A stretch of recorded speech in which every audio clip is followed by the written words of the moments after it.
Hi, everybody. I'm Pete Christensen, I'm Coffee Brown. and welcome to episode 19 of Don't Die Dumb.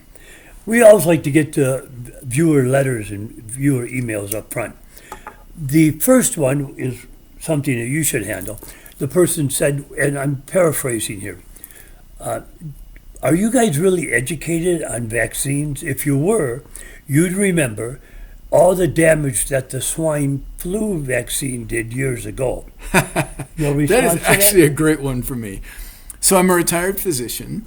I have degrees in chemistry, physics, and biology. And I was one of the people who had a reaction to the swine flu vaccine back in the 70s. So, yeah, I'm about as qualified as I reasonably could be. I'm not a vaccinologist. I'm not an immunologist or an infectious disease specialist, but I certainly have more than average layman's knowledge of vaccines. And there are several responses to that. One is that, yeah, I did have a reaction to that. It was a live vaccine at that time, and it was made from eggs. There are almost no live vaccines anymore, and most of them are not made from eggs anymore. Also, I've never had another reaction to vaccinations. On that one, I had just horrible vomiting and diarrhea for about 48 hours, I guess. And I do occasionally get, achy and sore a little bit after a vaccination, which is your own body's immune system, a substance called interferon that makes you feel that way. And that's why any vaccine can do that to you. But I had wanted to come back to vaccines today anyway, because I have made it sound like any criticism of vaccines is wrong. And that is not my message. Criticizing vaccines as a category, vaccines cause autism, vaccines have mercury, vaccines will do this, that, or the other thing, that is wrong. That does demonstrate that you don't know much about vaccines, because they are not all the same. They differ chemically, they differ mechanistically, they're just fundamentally different groups of things. The mRNA vaccines have nothing to do with the vaccines that are grown in eggs, for example. Live vaccines and dead vaccines are different. Vaccines use different carriers and different preservatives. So you can't say vaccines in general have this or that characteristic. But one of the things you can't say is that vaccines in general are safe. They're different from each other. You could have a reaction to one vaccine and not to another. That happens. There have been in the past, but not recently that I'm aware of, cases where live vaccines have introduced the illness they were trying to get rid of. Even during those periods, they saved a lot more lives than they cost. And there are some countries in the world that still use live vaccines because they are cheaper to make, but the U.S. is not one of them. I can't think offhand of any. I won't say there are none in the U.S., but I can't think of any at the moment. So, and the notion that 20 vaccines might have an impact on your immune system that 10 vaccines would not is a credible question to ask. It's a reasonable enough question to ask. So it's never been my message that we shouldn't question vaccines. My message has been a blanket vaccines are bad statement indicates that the person doesn't know what they're talking about. And then finally, one last thing. Yeah, go ahead. I'm sorry. The comment, we don't know what's in vaccines, I hear a lot, and that's just stupid. Pick any vaccine you want, Google it, what's in this vaccine, and in less than 60 seconds, you'll know what all the ingredients are. Some of them might sound scary to you. In that case, Google the safety profile for that ingredient. For example, there's a mercury compound used as a preservative, and people assume that since mercury is bad for you, that mercury compound as a preservative must be bad for you. No, chlorine will kill you if you drink it, but sodium chloride is salt. And no, there are forms of mercury that are not toxic. You can, for example, if you spill mercury on the floor, clean it up with sulfur powder, and what you get is a substance called cinnabar, which is not toxic. I mean, don't drink it, but breathing in that area would be okay. So, sorry, I cut you off there. Well, I do think we have some proven vaccines. Yeah. Polio. Measles was eradicated in 2000. They declared it eradicated. And now I believe it's 16 states have major outbreaks. And I attribute that because 93% of the people who have gotten measles are not vaccinated. I attribute that to the anti-vax movement. Yeah, and we've had a few deaths, and we're going to have some brain damage and some permanent pulmonary damage, lung damage as well.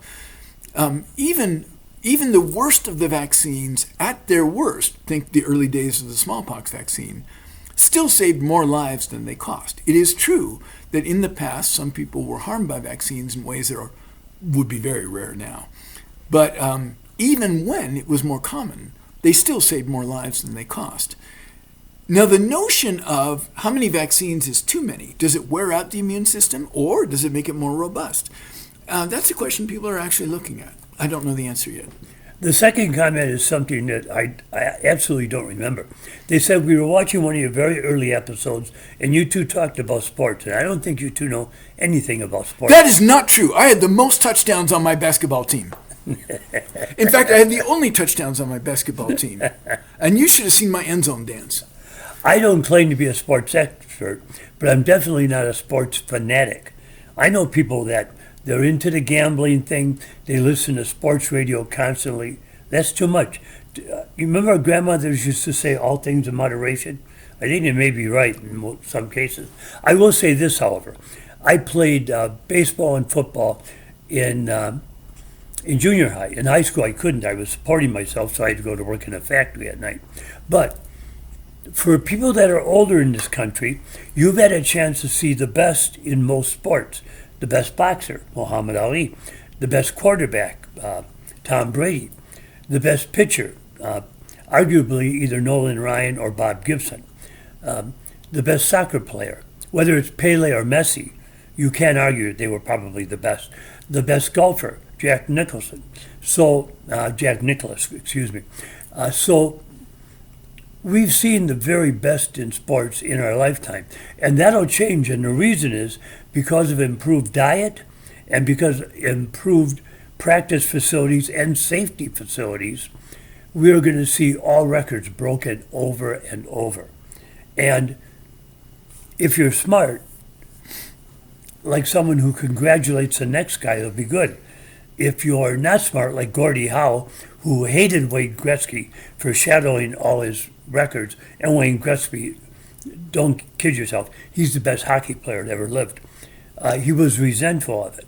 So we should embrace the change and embrace the constant shattering of records in sports. Going the other way, though, your criticism that we don't know much about sports is bang on with me. I don't even know what season we're in. Football, right? We're in football season and hockey season. And see, I didn't even know that. I think Canada's better than us at hockey, right? Oh, yeah. Okay, so if you think I know nothing about sports, you could not be more correct. And if I make comments about sports, it will probably be because something funny occurred to me, not because I know anything. Now, we had a lot of comments, but I'm not going to get to all of them because I just want to pick out 3, maybe 5. Today we're doing 3. I want to get back to that. What? That racist comment? Okay, yeah, we'll get to that in a moment. All right. But someone said, I have a legitimate question. Are you two anti-religious? And then another person said, I think you two are pagans. Well, I'm not anti-religious at all. I go to church every Sunday. But it's not an organized religion. It's a non-denominational church where anyone can come in, experience fellowship, good social engagement, and maybe feel better about themselves when they leave. I am against the churches that promote book burning, book banning, and the churches that are racist. And there's a lot of them out there. Charlie Kirk, you can say what you want about him. He was a racist and a sexist, and I can't promote that. Right. So I definitely am anti any religion that preaches hatred. That wouldn't include Islam per se, but it would include some elements of Islam. And it wouldn't include Christianity per se, but include some elements. There are now evangelicals preaching that empathy is a sin. Yeah, I'm against that. But otherwise, I'm pretty neutral on the subject. I'm not anti-religion in any global sense. But it is true that I'm also not religious. I am anti-hate religion, though. I think it's insane that there are people who present themselves as moral authorities while preaching hate, including racism and sexism. So, if you want to tar me with that brush, go ahead. And I don't think either of us are actually practicing paganism. Well, paganism is a religion, actually. Paganism is the Druidic religion that preceded Christianity in Europe. The Romans pretty much wiped it out. We don't know much about it. But to call someone a pagan isn't to call them anti-religion. It just means they're a different religion than yours, unless you're a pagan. Very good. Now, before we get to our subjects, you had a topic you wanted to bring up, and that's that the president Well, so posted. the irony is that last week, one of the commentators gigged us. They didn't like that I had said that the Republican Party has become the party of white nationalist racists. And they didn't like being tarred by that brush. Well, you know what? I wouldn't like being called a racist either. My advice is if you don't want to be called a racist, don't be one. Because within a few days of that conversation, Trump posted pictures of the Obamas as apes. And you might say, well, but he's taken them down now. They said it was a staffer error. First off, it was not a freaking staffer error. And we know that not only because that's a stupid, paper-thin story, but because the White House tried to defend those images and keep them up at first. So if you don't want to be a racist, my advice would be leave a racist party or people are going to call you racist. I mean, considering that he conned the Supreme Court into reinstating profiling based on accents and skin color, yeah, it's a racist party. There's no getting around it. And yeah, step away. Step away if you don't want to be that. Our first subject today is the fall harvest. What, we're not reading the Farmer's Almanac anymore? No. Here's the point. What's going to happen in the fall harvest? We've gotten rid of the majority of people that actually harvest our fruits and vegetables. And believe it or not, most of them drive the tractors and harvesting material to bring in our wheats and grains as well. I predict that they're going to use the 63,000 people they have in 30% of which don't have any police record in Alligator, Alcatraz, to harvest fruits and vegetables. Oh my mainly God, fruits use them down as there. prison labor? Yeah, Please, please no. but I don't think that'll cover it. And let me say this: a lot of the farmers, and I worked for farmers as late as 6 years ago, who claimed when I went on a website they said they had 10 employees. I went out there and there was hundreds of Hispanics harvesting. There was pregnant women showing, maybe 6, 7 months pregnant, picking up rocks out of the field and putting them in carts. But they are only paying taxes. The industrial farm, in my opinion, most of them are not paying taxes on this labor. But, so how's that going to affect us in the fall? I mean, there are definitely problems with illegal immigrant labor on both sides. The government doesn't get the tax revenue that it should get. Food is artificially kept low in price, and it's horrible conditions for the workers as well. Those things ought to be addressed, but they certainly aren't grounds for sending stormtroopers through the streets of cities. That's not where the migrant farm workers are anyway. Crossing the border the first time is a misdemeanor. It is absolutely not grounds for warrantless searches, for SWAT teams roaming the cities and intimidating everybody. This is basically Trump trying to build a private army and trying to stir up enough backlash that he can claim martial law over the country, well, over the blue states. The food is going to get a lot more expensive this summer, which is kind of a good thing because people will be more aware of the consequences of their actions before the next round of elections.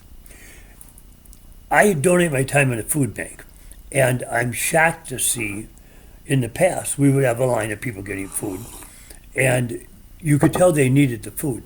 They were in older cars, they weren't dressed up. Now I see people in brand new cars, dressed like they're out for a night on the town, coming in for free food. Some of that's legitimate, some of it isn't. But I think a lot of it is. I think a lot of people have bought too many toys. They have too many jet skis and motorcycles and too many Ford F-35,000s and too many 110-inch TVs. So we've gotten opulent in our butt.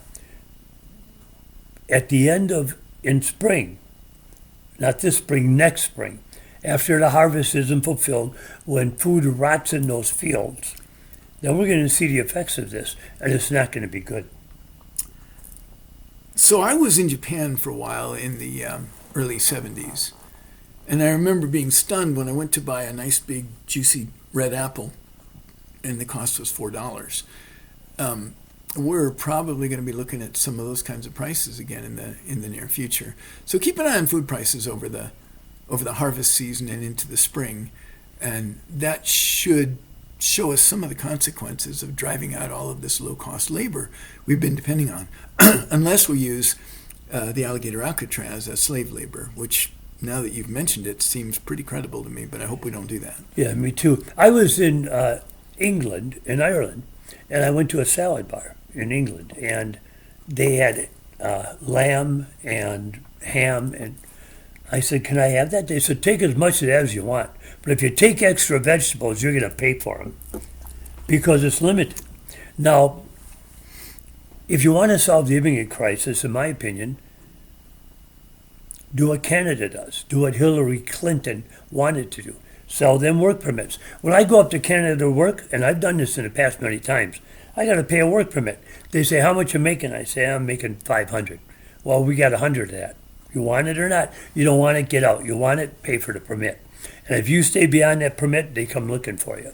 Why not sell these poor immigrants who are just coming here to avoid being raped or turned into prostitutes or drug salesmen or gunmen for the gangs, and are fleeing the lack of, because of climate change, their crops are failing them. Why not sell them a work permit? So stop. What? You just basically endorsed the idea that immigrants from south of the border are prostitutes and gun runners. No, but that is not what the data says. They're coming here to avoid being forced in and then they get forced into. Oh, okay. Well, it sounded like. So rather than let their children become prostitutes, drug addicts, or gunmen, they walk thousands of miles to get here. To try to get legitimate to work. save their children. Yeah, that's what I'm saying. Okay. Didn't sound like that a minute ago. How dare you? How dare you? Oh. Terribly sorry. Our next subject is education. The state of education in America and the crumbling of DEI. What's it going to do? So those are two wildly separate topics. Not in my book. Okay.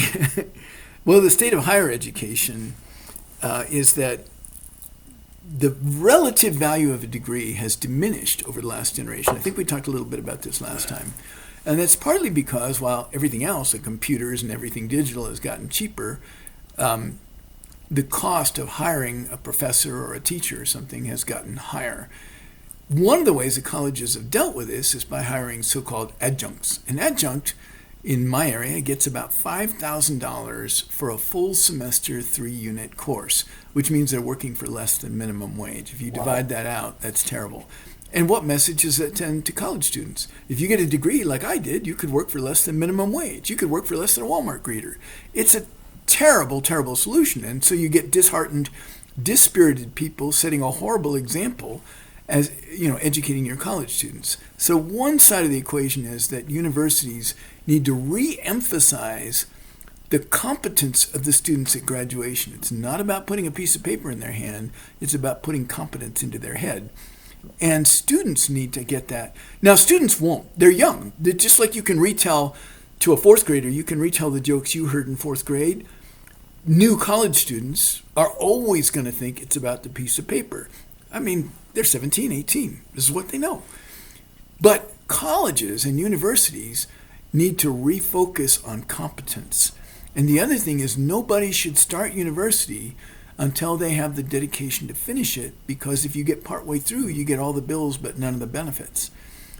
The other thing is that while on average a university degree still gets you significantly higher lifetime earnings than a vocational degree, it is also true that there's enough overlap that some vocations pay a lot more than a lot of professional degrees. I personally don't think you should get a university degree rather than a vocational degree. I think you should get a degree in something you want to actually do. And if that means a professional degree, go to university. If it means a vocational degree, then go to vocational training. Remember that vocational training also starts out with little or no pay during an apprenticeship period, and it's actually, if anything, easier to get laid off in the vocations. They both have their advantages. Figure out what you want to do and then figure out what degree you want. But ignore all the stuff that says student loans are eclipsing the profits of a professional degree. That is inaccurate information. But student loans for people who don't complete are all cost, no benefit. I read an article in the Kenosha News from Kenosha, Wisconsin, in which the author said these students have skipped out of school to protest when math and general science grades are down. They have no right to protest unless they're getting straight A's. I've read the Kenosha News and this author's articles, and I can't prove that he ever got straight A's in anything from reading those. And people often tell me, you're an actor. There are some directors now that won't hire you because of your political beliefs. My country is more important than my career. Damn straight. And I hope other people feel like that. So, the DEI situation. Well, circling back to grade inflation for a minute. In the old days, it used to be common practice to grade on a curve so that the bulk of the class was going to get C's, and then the tails of the curve would get your lower and higher grades than C. That works for some things, where what you're trying to do is rank students relative to each other. Now, when I worked at the university, I used a different system, but it's also a valid one, which is criteria. There are a certain number of objectives, and all of those objectives are listed, and all of them are taught, and all of them are tested. And so if you can get 90% of the objectives, you can get an A. And it's my job as the instructor to get as many people over that 90% line as I can. So now, an A in my class doesn't mean a 90th percentile student. It means 90% of what was presented in the class.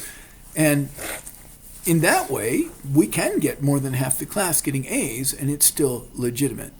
But when people get good grades because their parents are influential, or because they're a squeaky wheel, or because they have a disability, then that does create a grade inflation that makes employers not trust graduates. Universities do need to re-earn the confidence of employers that someone who graduates with a degree is ready to begin their professional life. Now, they still will have to learn a lot of on-the-job skills, like showing up on time, dressing appropriately, not dropping the F-bomb, don't steal somebody else's lunch from the refrigerator. There's a lot of job skills they will still need another year or two to get on board with. But vocations also have a long apprenticeship, so that's not really a difference. In some nations, you pay your doctor an annual fee, and every time you get sick, you get some of that money back. Would you be agreeable to do that in education? If the teacher legitimately fails the majority of his students, should they get some of their education money back? I know teachers that failed 90% of their students. I had a teacher tell me in college, you three are my bad students. I didn't even know the other two guys. I didn't have anything to do with them. I was quietly doing my work, but he had an attitude. And he failed both those guys. And the only reason he didn't fail me is because I complained about him to the administration. A bad teacher should be let go, and that sounds like a bad teacher. I was regarded as a pretty strict teacher, but I will tell you that anybody can write tests that nobody can pass. I could have written tests I couldn't have passed.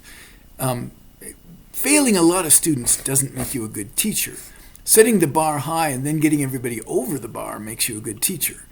And that is what I tried to do in my teaching career.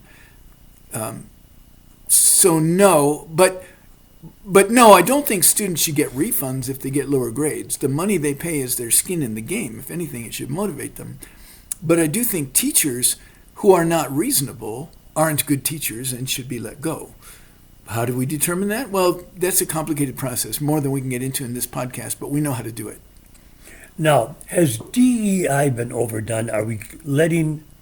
When I went to college, I got the highest grades of the entrance exam, but they passed me over because a guy who got the same grades just below me was a minority. So he got the grant that I didn't get.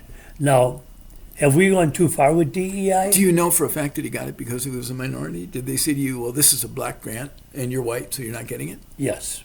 Okay. I went to a Catholic-run college, and they told me straight out, So it's a complicated topic. Sorry, bear with me. This next part's... No. Okay. Or maybe not. I'm just giving you that example. Okay. I'm not saying that I'm against DEI. Okay, go ahead. So this is a complicated example. Bear with me. Everybody in the world is going to hate me in about 5 minutes, okay? Not everybody. They haven't all met you yet. They haven't all they're about to. So one way of looking at DEI is that if we give people points, like to get into medical school or something, for being something other than Western European origin, then by definition, they would mathematically, on average, be a little bit less qualified than somebody who didn't get those points. That is true. That is just mathematically inescapable. That's true. And that is the argument that people have used to say, well, if I saw a black airline pilot, I would ask for a different airplane because he must be underqualified. Well, first of all, the bump is tiny. He might be a couple of percentage points less than somebody who didn't get that job, but he's not going to be an incompetent pilot. You still have to make it over the bar in all these fields. But the other thing is that because in the past there was so much of a bias in favor of whites, if you're going to use that reasoning, you would have to assume that whites in general have been less competent than the people they were bumping for centuries now. And here's a good example of that. I've been reading a lot of articles lately to the extent of, are women making gains at the expense of men? Women are getting all the good jobs. They're getting all the good degrees. And the gist of these articles is, what can we do to hold women back? Well, if you're losing a foot race, your strategy shouldn't be to trip the other runner. It should be to run faster. If you tried this in the most misogynist atmosphere in the country, which is online gaming, and you said, oh, I'm so mad because these Canadian guys are doing better than me at this online game, everybody would pile on and say, get good, G-I-T-G-U-D, get good. It means the problem is you, not them. Well, if guys think that women are taking jobs they want or taking degrees they want, get good. Catch up. Let women raise the bar and then catch up with that bar. If you want to get women out of the way so that you can perform at a lower level and still be treated like you're competent, I got no sympathy for that. When you help everybody in society, society gets better, and it gets better for everybody. Yep. I have a good friend from Mexico, Arturo Garibay, fantastic guitar player. He told me one day, he said, I talked to my friends and we don't get it. I said, get what? He said, in Mexico, we have Mexicans. Up here, you have Negroes and Hispanics and Chinese. Why aren't they all why don't you say they're Americans? I told him, I don't get it, but it's a sad thing. We're all Americans. If we, this idea, let's split up the country, and we'll talk about this at a later date. Brexit, they now know, was instituted by Russians that used to live in England and moved to Russia and came back and started that whole thing. And there was Cal-X, a movement in the early 2000s to try and get California to succeed from the Union. That was promoted by Russians. This whole thing of the country being divided, who do you think's doing that? Really we should thank the Russians. Without the Russians and the Chinese, we wouldn't have the Jesus sent MAGA movement. We wouldn't have, a genital groping, multiple felon president if not for the help of the Russians. So thank you, Russia, for giving us this wonderful administration we have right now. Please know he's kidding. Don't send us, please don't send me emails and messages on this, okay? He's kidding already. I'm not. Russia actually did interfere a lot in the last few elections, and they got the candidate they wanted. Yeah. And do you think they did that because they wanted a stronger America? Work that one through. Do the math. See what your homework comes up with. Now, we're out of time for this week. We'll get to our other discussions next week, and we'll have more to it. If you've got a question or a comment, send it in. As you know, we'll try and be fair, okay? I'll try and, we're not going to just slam you or call you names. That's too childish. We'll try and be fair. These comments have been excellent, actually. These criticisms that are specific that we can talk about, like I don't know about sports, and they haven't been flaming. They haven't been full of foul language and threats and all the usual things that people get. I haven't read those. Okay, don't tell me about those then. But the ones that at least we're responding to have been really good quality critiques, and Yeah. we would like more of that. Thank you so much for viewing. Hope you enjoyed the show. Tune in next time. I'm Pete Christensen, I'm Coffee Brown. and remember, don't die dumb.